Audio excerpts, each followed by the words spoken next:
Hi guys, we're still doing parables. In fact, I think this might be our last one today, the prodigal son. Jesus spent time with all sorts of people, even people who had done bad things. This made some people mad. Why is Jesus always around the people who do bad things? They grumbled. Jesus heard them, so he told this story. A man had two sons. The younger son, who was a bit wild and crazy, came to his father and said, "Dad, I want to get away from here. I want my money." This made the father sad, but he split his money and gave his son the part that was his. The younger son packed his bag and headed out away from home. So there he goes.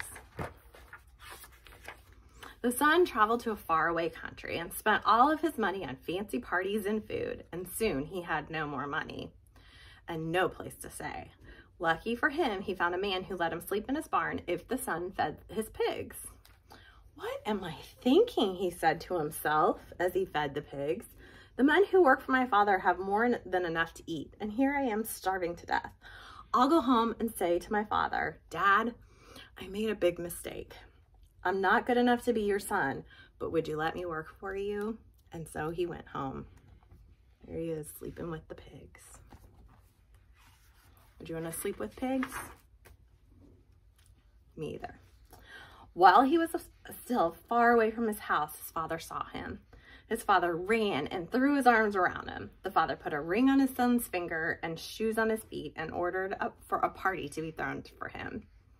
The older son saw his father's servants preparing for the party and asked, "What is going on?" "Your brother is home," said a servant, "and your father is having a party." This made the older brother angry at his dad. "I have always done what's right," he said to his father. "I've worked hard for you, but you never gave me a party. Now my brother came home after he wasted your money. Why are you throwing him a party?"